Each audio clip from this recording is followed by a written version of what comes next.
Qual é a sua primeira lembrança com a leitura?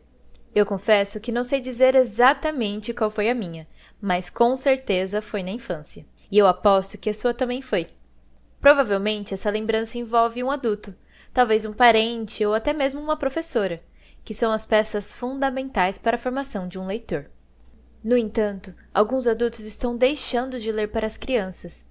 É o que aponta um estudo desenvolvido pela Organização para a Cooperação e Desenvolvimento Econômico. A pesquisa mostra que 53% das famílias brasileiras nunca ou raramente leem para suas crianças. Os motivos? Cansaço, falta de tempo ou até mesmo desinteresse que esse adulto sente pela leitura, o que afeta diretamente aquela criança. Não digo apenas nas habilidades de escrita e leitura, mas principalmente na percepção de mundo. Aqui entramos em um ponto crucial. Como formar leitores desde cedo? E por que isso é importante? Queremos abordar essas questões neste primeiro capítulo do Entre Livros, um podcast sobre o hábito da leitura em Mato Grosso. Oh, dá licença, criançada, vou chegando devagar. Eu venho de muito longe, tenho histórias pra contar. Quem aqui gosta de ouvir uma boa história? Levanta os braços! Bom, eu sou Alice Oliveira, eu sou narradora de história, escritora, também pedagoga, produtora cultural, aqui de Cuiabá, Mato Grosso. Se você encontrar a Alice em um dia de contação de histórias, vai pensar que ela saiu diretamente de um livro infantil. As roupas coloridas, a voz calma e a maleta que carrega muitas histórias chama atenção por onde passa.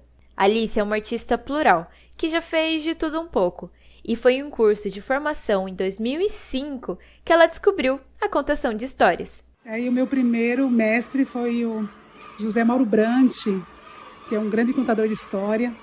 Primeira vez que eu ouvi assim, contando história, sem nada, só ele e a palavra. E me apaixonei.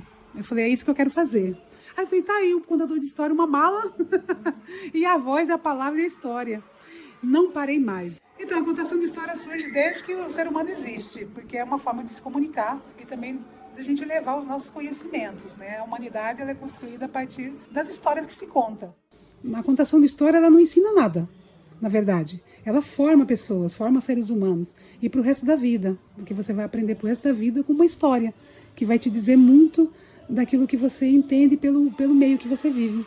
Olha, eu, enquanto profissional da narrativa, eu vejo que é uma formação por completo da criança, integral. Por quê? Não é somente ali o incentivo à leitura, mas é a questão da formação humana, é um ser em construção.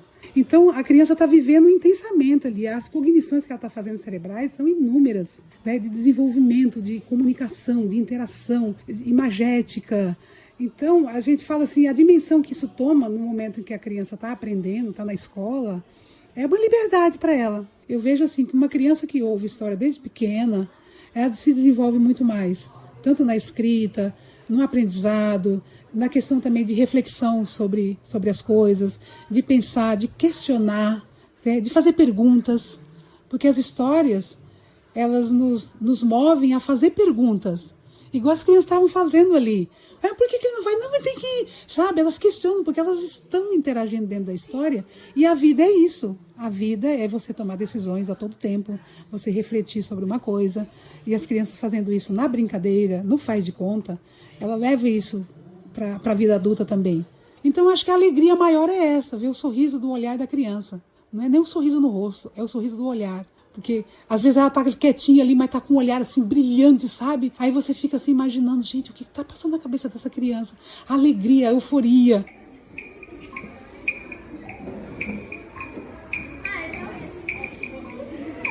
Esta história, que história? O tempo está passando e a história está chegando.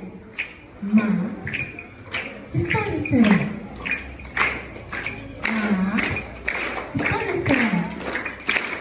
O tempo já passou e a história terminou. O tempo já passou e a história terminou. Mas, que história que foi? João Esperto, que era o presente certo. João Esperto, que era Laura, grande Santa! Para mim é o início, é o pontapé, a oralidade, né? As imagens, o potencial da história, do que ela pode trazer. A gente faz o cérebro funcionar, né? Porque quando você lê, você faz o seu cérebro funcionar. Por isso que esse hábito na educação infantil precisa ser muito explorado. Esse momento da oralidade é que é o pulo do gato, entendeu? Porque isso é que vai fazer com que a criança pense. E isso vai refletir diretamente na sua fala, na sua escrita, na sua posição política, na sua posição pessoal. Essa que você acabou de ouvir é Ana Paula Duarte, pedagoga e mestre em educação pela Universidade Federal de Mato Grosso. A sua pesquisa foi voltada para a temática da leitura, mas vamos falar disso daqui a pouquinho. Primeiro, ela vai explicar um pouco mais sobre como formar um leitor desde cedo. E eu já adianto que a resposta é um tanto quanto simples: ler para uma criança. Não pode ser uma atividade feita de qualquer jeito, rápida, preocupada. Ai, porque eu só posso 15 minutos. Não. Ela é o carro-chefe. Isso vem nesse pouco a pouco, essa formação leitora, que não é do dia para a noite e não é de repente. Esse movimento é muito diferente de uma criança para outra. E a literatura tem que estar acima dessa questão de alfabetização, né, na educação infantil. Nós estamos dando repertório imaginativo para essa criança. Não é de bom tom a gente usar a literatura para falar eu vou alfabetizar. Não, a literatura não está nesse campo. Ela é uma grande aliada, é um processo construtivo, mas o objetivo dela não é nem moralista, nem pedagógico. Como Antônio Cândido diz, que a literatura nos humaniza. Isso nos causa o refino do bom humor, a empatia, porque conseguimos nos colocar no lugar daquele animal, daquele menino, daquela menina. A questão do conhecimento, de sair do corpo para ir para um outro lugar, mesmo estando sentado no chão de uma escola no interior do Brasil, né? Eu posso ir para onde eu quiser. A minha imaginação não vai ter limite. Então, a literatura, eu acho que entra nesse mundo aí, que ao mesmo tempo é concreto, mas é mágico. É concreto porque eu tenho o livro como um instrumento cultural, material, né?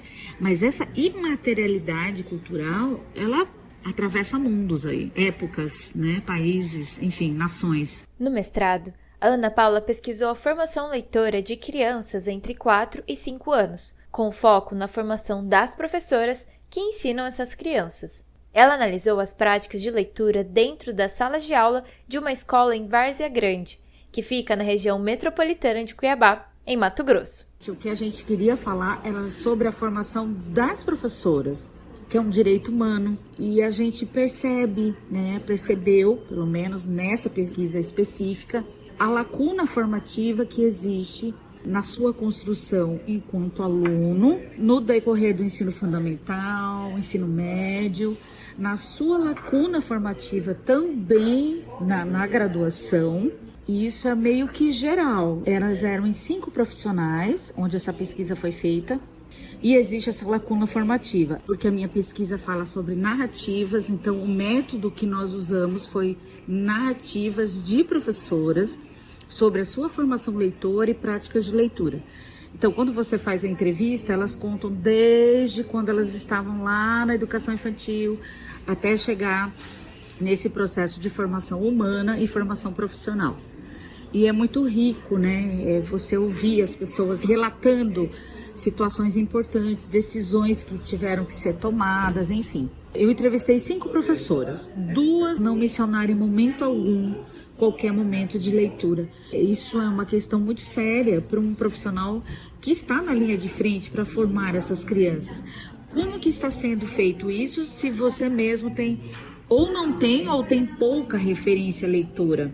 Isso é um destino traçado? Claro que não, né? Eu trago uma grande pesquisadora brasileira, a professora doutora Lígia Cadematori, que ela diz que o fato de não termos tido um destino leitor não significa que esse destino precisa ser perpetuado ou será perpetuado. Uma das perguntas, né, que era feita era: por que você acha que a leitura é importante? Aí, porque a criança que tem acesso é mais inteligente, sabe ler e escrever com mais facilidade. Então, assim, Se elas também não falaram, né, sobre essa construção humana, isso que a gente tentou passar para elas, é porque elas não tiveram acesso. É simples assim, entendeu? Então, falar, tá errado a gente fazer a leitura também pensando na alfabetização. Claro que não, só que não é esse o foco. Né? Ela vai entrar na minha sala de aula como uma grande aliada de formar pessoas questionadoras, pessoas que pensam, pessoas que defendem ideias, né? Pessoas que vão saber ler e escrever, sim, mas existe um N componentes, que não é só isso. E os professores da escola que precisam fazer esse movimento. Por isso também que é importante a formação delas, porque muitas crianças vão ter esse movimento leitor só na escola.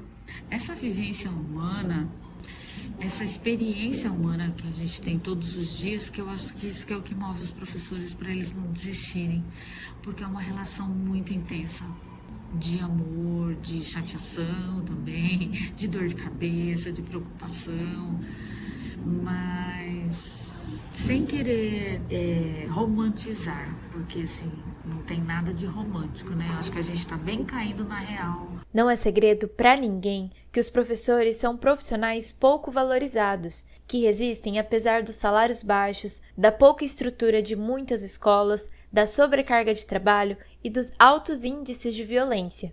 Uma pesquisa divulgada pelo SEMESP mostra que, até 2040, o Brasil poderá ter uma carência de 235 mil professores de educação básica, e isso é um reflexo direto dessa desvalorização. A realidade está muito difícil para essas professoras. Acho que elas ainda continuam por essa troca, sabe? Nem tanto... Obviamente, você vê resultados, sem sombra de dúvida. Mas essa troca intensa de todo dia, o abraço, você recebe o abraço o tempo todo. Então, assim, isso ainda é o pouco que ainda restou de amor aí nessa relação que faz com que as pessoas não vão embora. Porque todo mundo pode ter a possibilidade de ser um bom leitor. Você ter uma prática na escola não significa que você vá se tornar, mas você terá mais condições de fazer isso. Por quê?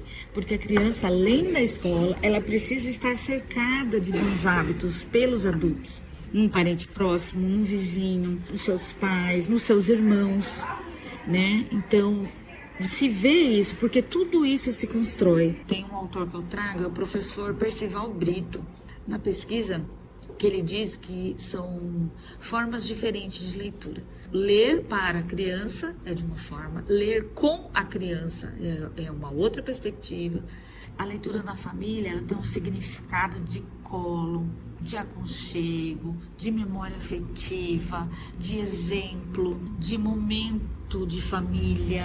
O da escola, não que não tenha afetividade, mas ela propõe regras, né? O que é diferente da leitura no colo do pai, no colo da mãe, antes de dormir, às vezes até com uma madeira, a mãe está do lado lendo alguma coisa, nem que seja uma página. Na última pesquisa que saiu da Retratos de Leitura do Brasil, né, 2024, em primeiro lugar, qual é a sua referência de leitura? É o professor. Qual que é o segundo lugar? Uma pessoa feminina que convive com você, seja a mãe, a irmã, a madrinha. Primeiro vem a figura feminina. Eu sempre fui incentivada pela escola, mas principalmente a minha mãe. Ela lia comigo, mas primeiro ela começou a ler pra mim. Depois a gente começou a ler juntas alguns livros. Eu sou Pietra, eu gosto de desenhar, de ler. Pra eu me sentir bem, eu gosto de enfeitar os lugares e dar um pouco do meu jeito neles. Colocar as coisas que eu gosto e meus desenhos, por aí vai. A Pietra, que você acabou de conhecer, tem apenas 12 anos e é uma menina muito doce e criativa. Apesar da pouca idade, já leu mais de 30 livros sozinha e também junto com a sua mãe. E conta que quer ler muito mais. Mas eu quero ter muitos mais livros. Eu fiz uma lista de presentes que eu quero, a maioria é livro. Antes de eu começar a ler, eu era uma pessoa preguiçosa, que eu não gostava das coisas, que eu não tinha muitos hobbies. Eu só ficava no celular, assistia coisa chata. Era sem graça, assim. Daí, quando eu comecei a ler, eu ampliei o meu vocabulário. E mesmo se não for um livro tão legal assim, é importante ler. É importante porque você consegue aprender coisas novas com os livros, palavras, expressões. É divertido, é importante, porque é um hobby legal, divertido e que dá pra aprender. É legal. Bom, eu acho que eu sinto Sabe quando dizem que você tá apaixonado e que você sente borboletas na barriga? É tipo isso, eu fico, eu quero mais, eu quero mais, eu quero mais. Por isso que a leitura é tão divertida. Não faz sentido quem não gosta de ler. Tem muito livro bom aí que eu gosto muito. Eu não sei dizer qual que é meu favorito. Eu gosto tanto de todos. Se a mãe da Pietra foi quem plantou a sementinha da leitura, a gente tinha que ouvir ela também. Entender como é cultivar esse hábito em uma criança. Eu sou Magda Victor de Matos, tenho 52 anos e sou mãe da Pietra e do Micael, esposa do Otto. Eu sempre fui muito apaixonada por livro. A minha adolescência foi uma adolescência muito solitária. Eu vivia muito para leitura. E aí, como eu sempre li muito, durante a gestação da Pietra, eu já comecei a comprar livros infantis. E aí a gente lia para ela lá na barriga. E à medida que ela nasceu e que ela foi crescendo, a gente foi comprando livros que tinham a ver com a idade. Então, livro de banho, livro de textura. Então, a gente sempre investiu muito. Hoje eu compro livros que têm essa pegada antirracista, pegada feminista, porque eu preciso que a Pietra entenda o mundo em que ela vive e se proteja, né?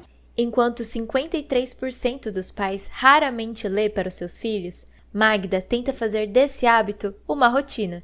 E conta que não foi só a Pietra que saiu transformada desses momentos de leitura. Para elas, o livro se tornou um sinônimo de afeto. Eu sempre li para ela e a gente sempre tentou fazer tarde da leitura, projeto da leitura em casa. Então, cada mês, cada época, a gente fazia algum tipo de projeto. E agora nós estamos lendo juntas efetivamente.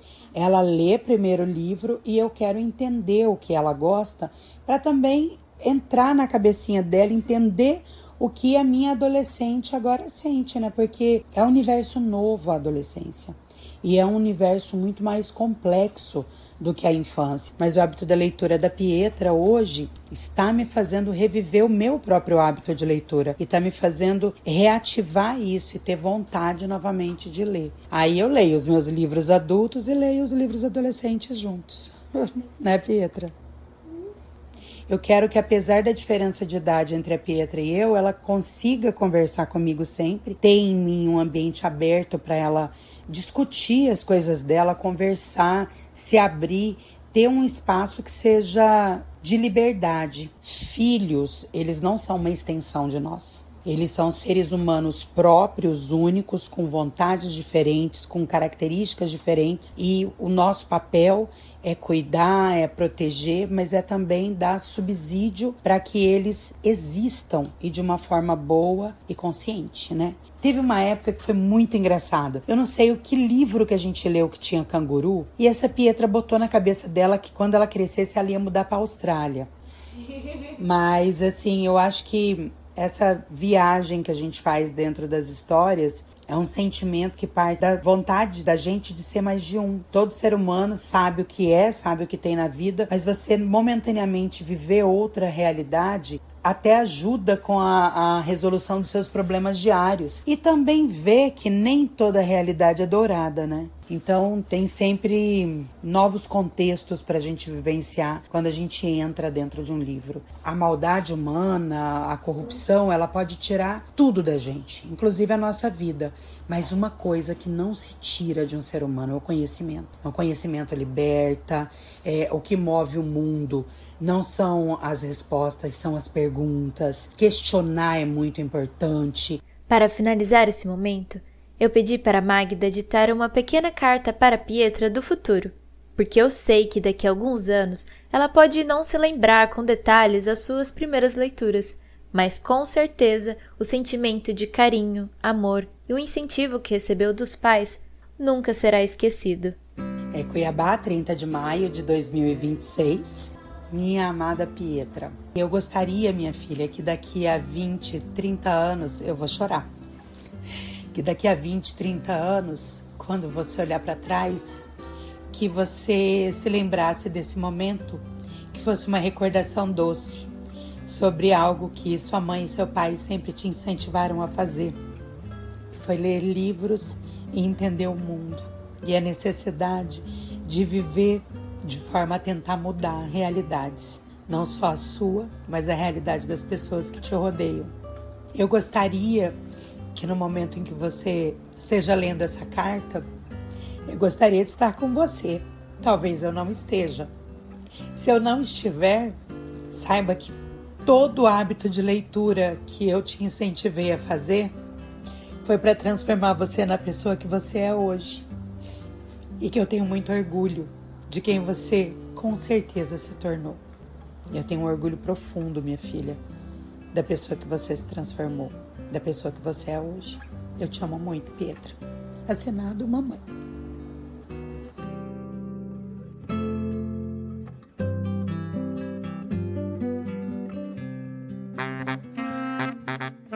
No próximo capítulo, vamos falar sobre a produção literária em Mato Grosso.